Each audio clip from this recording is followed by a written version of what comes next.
Hey, it's Tim Reha here live at CES 2014. We want to thank Idealife and the team for sponsoring the show.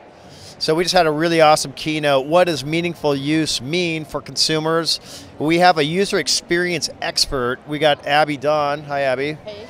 And you're with the Athena company. Athena Health. Athena Health. Yes, that's right. So we were just rocking out earlier. There's so much noise and stuff going on here at CES. Seems like lunchtime, people are turning up the heat. What's your background? Well, my background is first and foremost in storytelling, and I was really interested in personal stories, and I found that digital technology was a really great way to tell stories.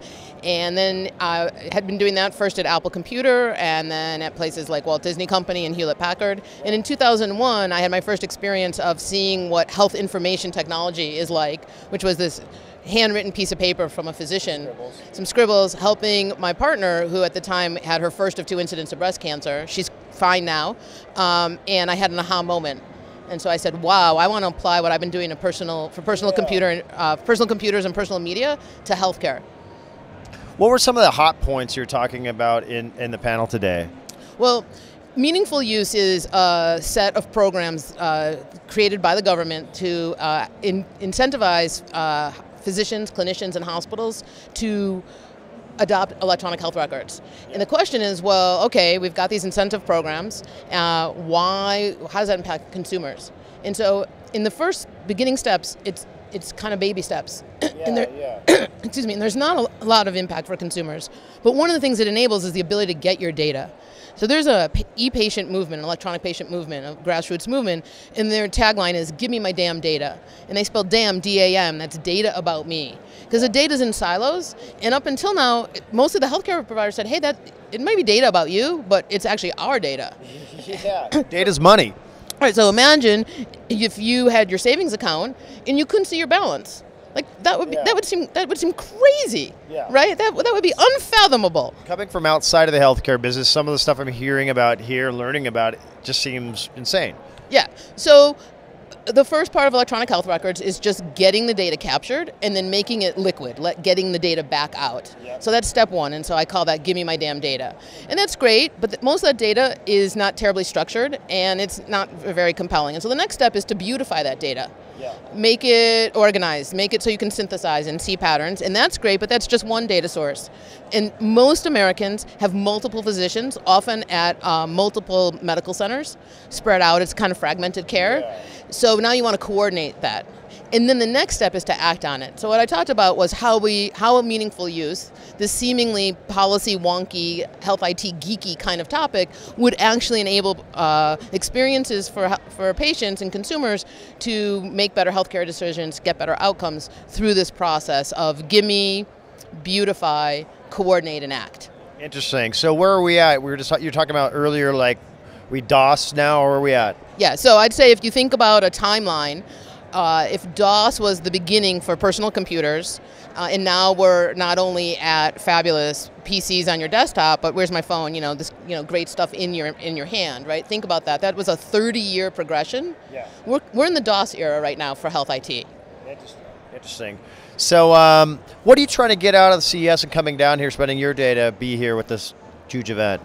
Well, I'm looking at what's going on the edges. So what I find for myself and for my design team is what's happening on the edge, what's happening out on the periphery. Just to back up a little bit, there are some beautiful examples out there. I mean, there are some really great things, but again, most of them are on the edges, and we aren't yet seeing them mainstream, right? It's not like if you said to someone, hey, there's a really cool new camera, well, lots of people would be excited by that new camera, right? But if you say, hey, there's this really cool new wearable, it's like, wearable? Yeah, it's just becoming it seems like a big buzz if you're in the business, but probably outside. Right, so my mom loves her iPhone, and in fact, she kind of skipped the computer era, but she is texting like mad, and she wants to keep in touch with her grandchildren. She has a compelling need. My mom is not going to wear one of these monitors on her arm right now, right? She has high blood pressure, but she's not going to wear a continuous high blood pressure monitor. First of all, it's not very pretty, right? Because when she bought her iPhone, the first thing she was concerned about was her case. She gets some bling on it. Right. She wants a leather case. She's 70-something. She wants a really nice ladies' leather case, right? Yeah.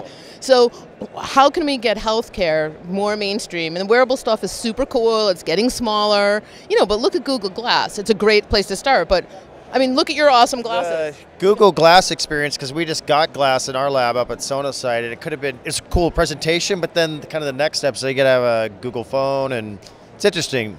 Well, so I think a lot of what's going to happen for consumers is multiple devices, and the experience is going to be transparent across platforms, just like it is, again, for finances. Yep. So we're seeing here at CES a lot of these things out on the periphery, lots of cool gadgets, lots of things that are enablers. They're enabling technologies, but we don't yet have the whole end-to-end experience, and we need to find three things. What's desirable for the people that are going to use it? What's the viable business model? And then what's the technology? So a lot of times what you see here often is things that are very cool technology, but they're not yet widely desirable, right? Or they're cool for a niche, but they don't yet have a broad business model. So we're looking for the intersection of those three things. Interesting. How do people get a hold of you? Website? You can get a hold of me through my company website, athenahealth.com. I'm on Twitter at Abbe.